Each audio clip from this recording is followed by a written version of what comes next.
Hey, how you doing? Emmett Dempsey, Treasure Coast Mortgage. Today we're going to talk about, is there a housing bubble, housing crash coming in 2021? I'm going to go over some deep dives, some kind of nerdy kind of data, kind of tell you some my perspective, and just talking with home buyers each and every day. So I deal with people who are out there in the market. You know, if you've seen all the funny memes, I know I did a video about the appraisal gap with some funny interludes there. You check that out here. But basically, I know buyers are getting frustrated. They're getting in multiple offer situations. And one of the things I always hear is, "Oh, the crash is coming. I'm going to wait until the housing market cools off." And I'm going to show you some data. Well, that might be a very dangerous position to be in because I don't think that's going to happen anytime soon. And let's go and take a look at the data here and some slides that'll kind of give you some context.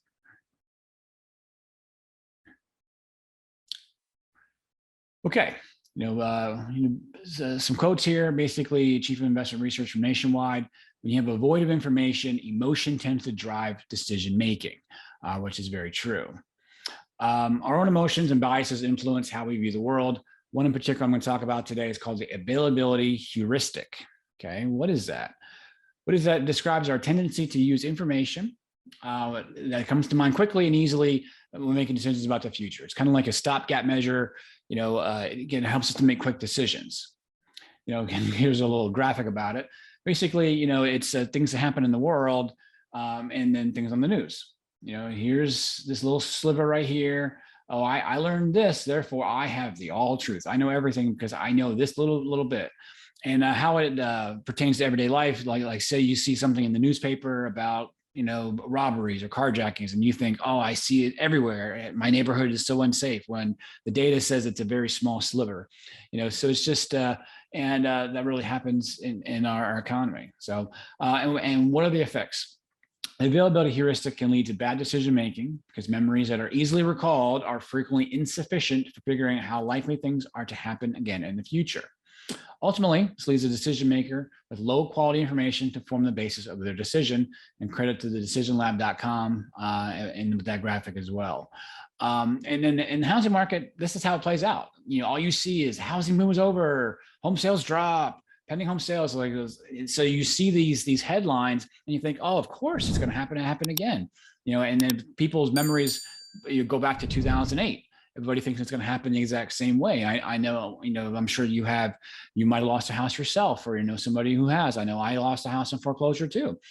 So it's just we have that recency bias going forward. And then because the media makes money with negative headlines, positive things don't really sell. That's been proven over and over again. When just look at what's going on with COVID.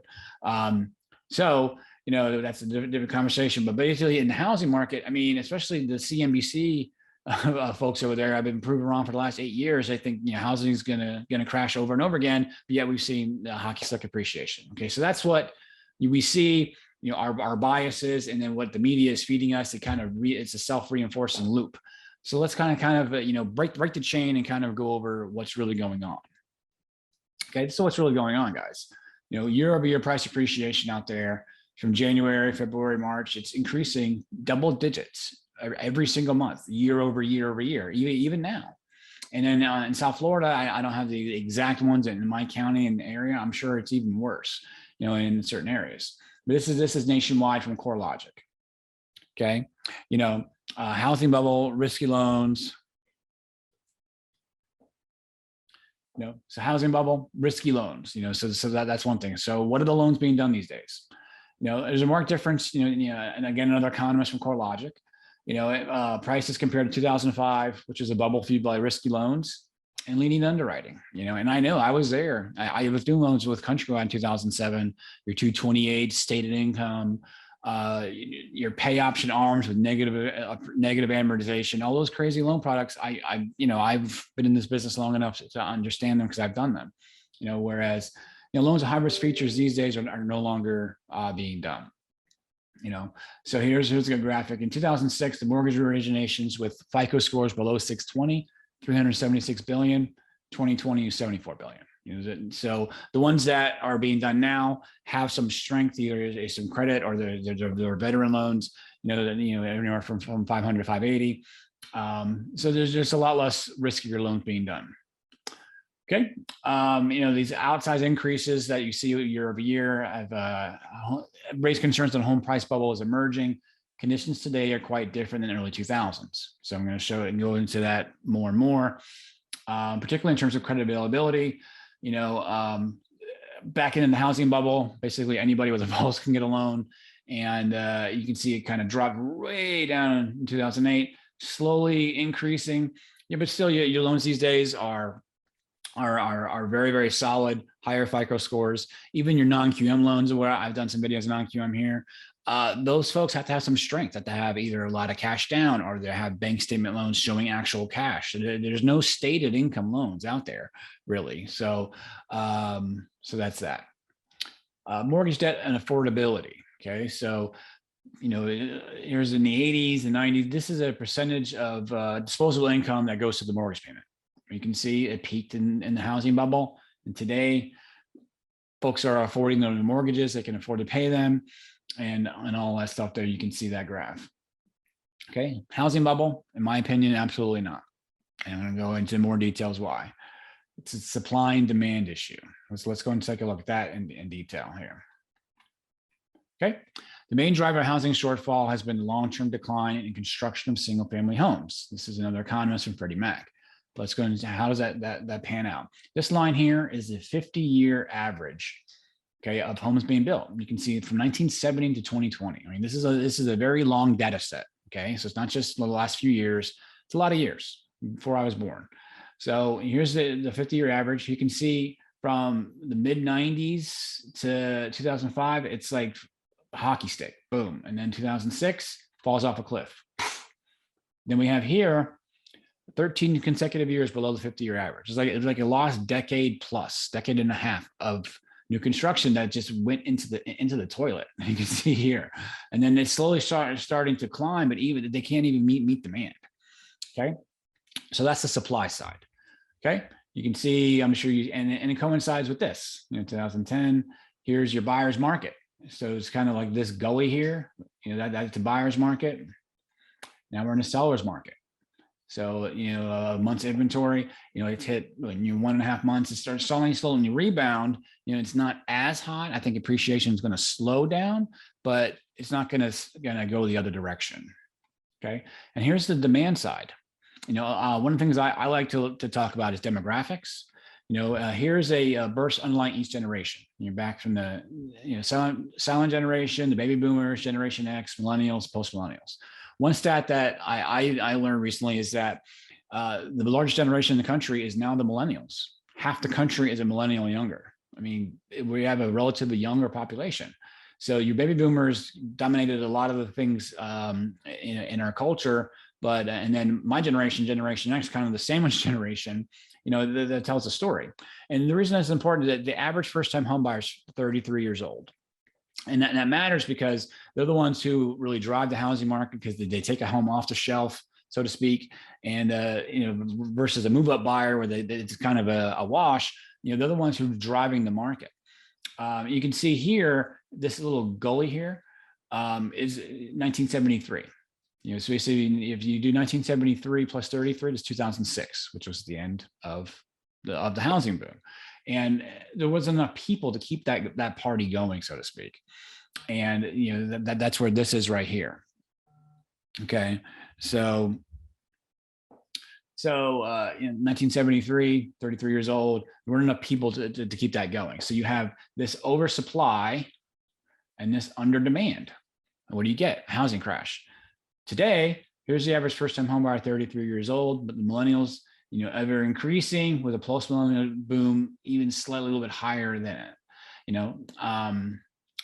So you have a undersupply and over demand.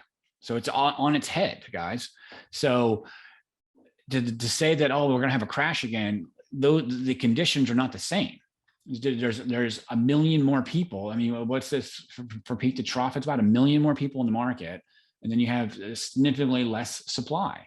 So that's what's going to cause that appreciation and then the hot housing market that we still have. Okay.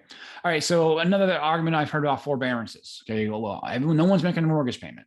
For COVID happened, and then no one's going to make the mortgage payment again. And it's going to be crazy. And sure enough, it was like early March and April were wild months because a lot of servicers, mortgage services didn't know they're going to get paid. So originations almost shut down. Like it was kind of nuts for a while, but we kind of got through that. But let's take a look at the numbers. The original estimate was 30% of mortgage holders were going to go into forbearance in just 6 months and sit it out. Well, actual top was in May 2020, only 8.47%. Okay, it's not insignificant, but it's still wasn't 30%. And then since then it's been cut in half. Okay, so again, it was an overestimation by the media. I'm sure, going back to the heuristic, because the media was like, oh my gosh, everyone's going to be in forbearance and the world is ending. So that's all you see, and that's what you believe. Okay, number of mortgages in active forbearance is no under 2 million here, guys. Here is the peak, and then it's getting better. Folks are paying back. They're coming out of foreclosure. I know I've done a lot of refinances for folks who were in forbearance. They paid it back, and now they're able to refinance. So, it's not as bad as they thought it was going to be. And here's when they exit forbearance plan, 44% were paid in full. 38% worked out a payment plan. But even these ones who are still in trouble, guys, folks have equity now. Whereas in the housing crash in 2010, where they had no equity for years and years, and another side effect was, during no one was building, there's no equity because the housing values, went into the ground. So, but now, since you have all of this appreciation, double digits every single year, folks have equity. So worst case scenario is they sell. Okay, they sell or rent, so they have options now. Okay. Between 2006 and 2014, about 9.3 million households went through foreclosure, gave up their homes. The lender sold in distress sale. Okay. Basically, Ivy Zelman, who is a well-respected economist, likelihood of having a foreclosure crisis again is about 0%. Just based on that data. Just with the supply and demand and the availability and the equity to sell, again, things that happened 2008, 2009, it's not going to happen again just because the demographics and numbers are all different now. Okay. So getting to, what is happening, here's your buyer traffic, very strong in certain periods of the country. Here we are in Florida, it's waning a little bit, so not as many multiple offer situations.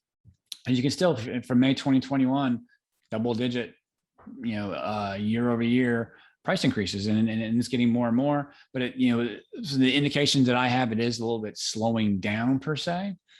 Sales activities are coming down. Okay, there's not as many offers, not as many showings. Maybe sensing some turn in the market.